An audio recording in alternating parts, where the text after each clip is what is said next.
নমস্কাৰ দৰ্শক বন্ধু, welcome to my channel Kainas Info. Hope you will fine. দৰ্শক বন্ধু, আজি মই দেখুৱাম আপোনালোকক ৰেঙনি চেনেলত কেনেদৰে শ্বুটিং হয়। মোক নিমন্ত্ৰণ জনাইছিলে ৰেঙনি চেনেলৰ এখন ধাৰাবাহিক যাযাবৰৰ বাবে সদানন্দ গগৈদেৱে। সেয়েহে মই আজি ৰেঙনি চেনেললৈ আহিছোঁ আৰু আপোনালোককো তাত কিছু দৃশ্য অংশ দেখুৱাম। এয়া মই আহি পাইছোঁহি এতিয়া ৰেঙনি চেনেলত। বাকী পিছত কি হ'ব মই আপোনালোকক দেখুৱাম। এতিয়া ভিতৰলৈ যাওঁ ব'লক। আৰু এইটো হৈছে ৰেঙনি চেনেলৰ অফিচ। এয়া বেগ লৈছোঁ, পানী লৈছোঁ, ফ্লাক্স লৈছোঁ আৰু বহুতো কিবা কিবি।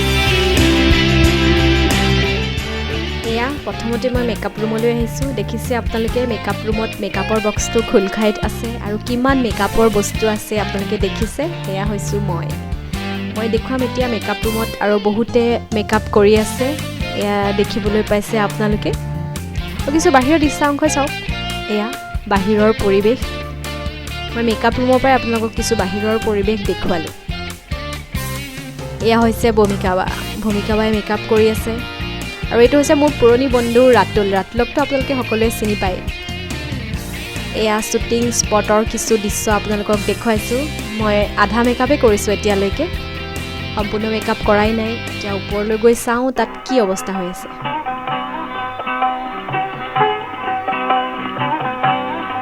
এয়া নক'লেও আপোনালোকে নিশ্চয় বুজিব পাৰিছে। এয়া ভূপেন হাজৰিকাৰ জীৱন কাহিনীৰ ওপৰত আধাৰিত যাযাবৰৰ শ্বুটিঙৰ কিছু দৃশ্যাংশ। আৰু মই অপেক্ষাত, যিহেতু এইটো শ্বট শেষ হোৱাৰ পিছতে মোৰ শ্বটটো আৰম্ভ হ'ব। এয়া ভূমিকা বাই মেকআপ দি আছে। আপোনালোকে মোক কৈছিলোঁ যে মই মেকআপ ল'ম, ভূমিকা বাই মেকআপ দিওঁ। ভূমিকা বা বিষয়টো কৈ আছোঁ মই আপোনালোকক যে ভূমিকা বা কেৰেক্টাৰ মেকআপ আৰ্টিষ্টৰ ভিতৰত অসমত তেওঁৱেই প্ৰথম। আৰু এতিয়ালৈকে তেনেকুৱা কেৰেক্টাৰৰ সৈতে মেকআপ কৰিব পৰা বিশেষ আৰু তেনেকৈ অহা নাই এতিয়ালৈকে। তেওঁৱে ছিনিয়ৰিটি হিচাপে স্থান দখল কৰি আছে অসমীয়া চিনেমা ইণ্ডাষ্ট্ৰীত। আৰু যাযাবৰত তেওঁ প্ৰথমৰ পৰাই কাম কৰি আছে আৰু মই অৱশ্যে সৰু কেৰেক্টাৰ এটা কৰিবলৈহে আজি আহিছোঁ। ভূমিকা বা কেনেকুৱা লাগিছে তোমাৰ যাযাবৰ শ্বুটিঙত? বহুতেই ভাল লাগিছে, কাৰণ গোটেইখিনি কেৰেক্টাৰে মেকআপ ধৰা চন চাই তোমাৰ তাৰ লগত কাষ্টিউমটো চাই দিব লগা হৈছে, মেকআপটোতো চাব লগা হৈছে, আকৌ সেই চনৰ আকৌ গোটেই পঢ়িব লগা হৈছে এইটো চনত কেনেকুৱা মেকআপ আছিলে ধৰা, সেই গোটেইখিনি এনালাইচিছ কৰি মেকআপ কৰিব লগা হৈছে। কিন্তু ভালেই লাগিছে, বহুত ভাল লাগিছে। দেখিছা ভূমিকা বাই কেনেকৈ আপোনালোকক গোটেইখিনি বুজাই দিছে। সঁচাকৈ মই আজি যাযাবৰত অভিনয় কৰিবলৈ পাই নিজকে খুব ধন্য মানিছোঁ আৰু ধন্যবাদ জ্ঞাপন কৰিছোঁ সদানন্দ গগৈ ডাঙৰীয়া দেৱক। তেওঁ যিহেতু মোক এইখিনি অপৰচুনিটি দিলে। তেওঁ লিখীয়া জীৱন কাহিনীৰ ওপৰত কৰিব পৰাটো খুব ডাঙৰেই কথা। আপোনালোকে সকলোৱে চাব বুলি আশা ৰাখিছোঁ।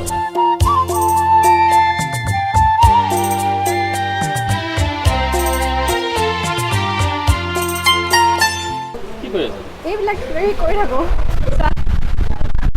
এইবোৰ ফাইন হয়।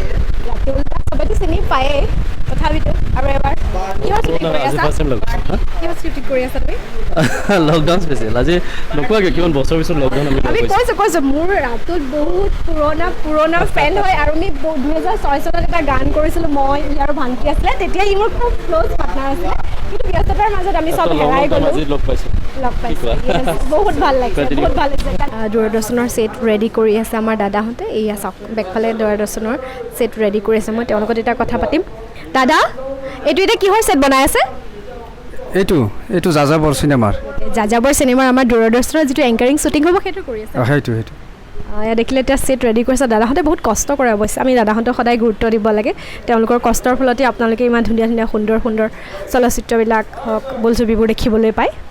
তেজৰে চাকি জ্বলাই খাৰে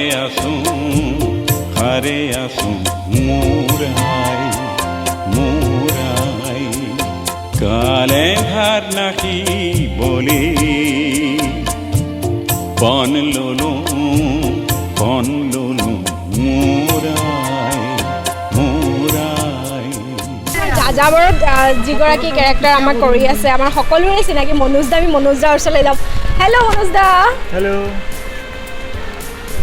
আপোনাৰ ওচৰত থাকিলে মোৰ নিজকে কিবা ভূপেন হাজৰিকাৰ ওচৰত থকা গতে লাগে। কেলে বাৰু? আপোনাৰ ভূপেন হাজৰিকাৰ গতে আপুনি জন্মতে এনেকুৱা আছিলে নে বাৰু লাহে লাহে আপুনি এনেকুৱা হৈ গ'ল? সেইটো মই গম নাপাম। খালি মই নাটক এখনত ভূপেন হাজৰিকাৰ চৰিত্ৰ এটা কৰিছিলোঁ। আৰু সেই চৰিত্ৰ কৰাৰ পিছত বহুকেইখন নাটকত মই তেখেতৰ চৰিত্ৰত অভিনয় কৰিছিলোঁ আৰু সেই নাটকৰে ফটো দেখি এই ভূমিকা আৰু এই যাযাবৰ ছবিখনৰ পৰিচালক সদানন্দ গগৈ দুয়োজনে মোক কাষ্ট কৰিলে। এতিয়া মই বৰ্তমান ডেকা চৰিত্ৰ ভূমিকাত তেখেতৰ চৰিত্ৰটো কৰি আছোঁ ডেকা কালৰ। তাৰপিছত বয়সস্থলৈ যাম, পিছত কি হয় আৰু নাজানো আৰু। আপুনি ভূপেন্দাৰ হাঁহিটো এবাৰ দি দিয়ক না, ভূপেন্দাৰ যে একদম ধুনীয়া গহীন হাঁহি এটা যে দিয়ে আপুনি।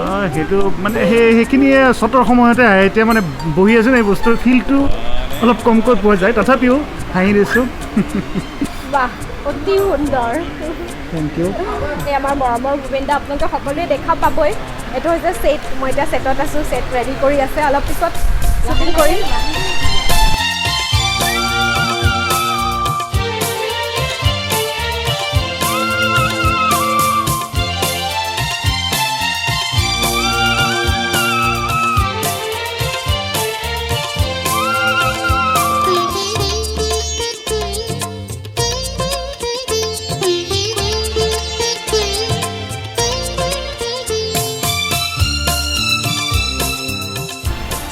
এতিয়া আপোনালোকে দেখিছে আমাৰ ভূপেন হাজৰিকা যিয়ে এতিয়া হিন্দী ক'বলৈ চেষ্টা কৰি আছে। তেওঁ দূৰদৰ্শন কেন্দ্ৰলৈ নিমন্ত্ৰণ পাইছিলে, দূৰদৰ্শন কেন্দ্ৰত নিমন্ত্ৰণত এংকৰে কি প্ৰশ্ন সুধিছিলে সেইখিনিয়ে আজি শ্বুটিং কৰা হ'ব। গতিকে তেওঁ স্ক্ৰিপ্ট লৈ ধুনীয়াকৈ মুখস্থ কৰি আছে। খুব ধুনীয়া এটা পৰিৱেশ মই আপোনালোকক দেখুৱাবলৈ চেষ্টা কৰিছোঁ এই মুহূৰ্তত। মই দেখো মোৰ ঠাইক সাগৰ ৰূপে, সাগৰ ৰূপে মনৰ উদাৰতাও আকাশৰ দৰে, মনৰ উদাৰতাও আকাশৰ দৰে।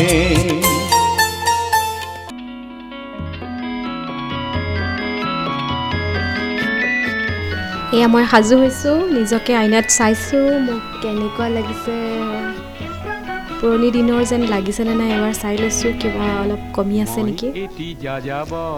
এতিয়া ছেটত এয়া ছেট ৰেডি হৈছে, আমি শ্বুটিঙৰ বাবে সাজু হৈছোঁ। মোৰ সন্মুখত আমাৰ এই ধাৰাবাহিকৰ পৰিচালক সদানন্দ গগৈ বহি আছে।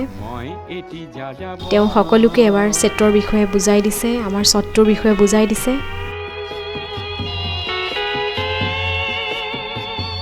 এয়া ভূপেন হাজৰিকাও ৰেডি হৈ গ'ল।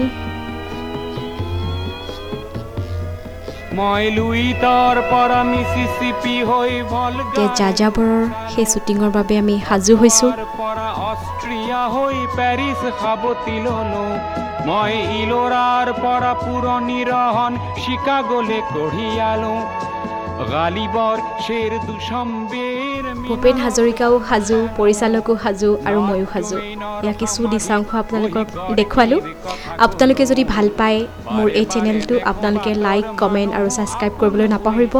আৰু এই ধাৰাবাহিকখনৰ বিষয়ে বা বোলছবিখনৰ বিষয়ে যদি আপোনালোকৰ কিবা সবিশেষ জানিব লগা থাকে তেনেহ'লে মোক কমেণ্ট বক্সত কমেণ্ট কৰিব। নিশ্চয় পৰৱৰ্তী খণ্ডত মই আপোনালোকলৈ লৈ আহিম। ধন্যবাদ।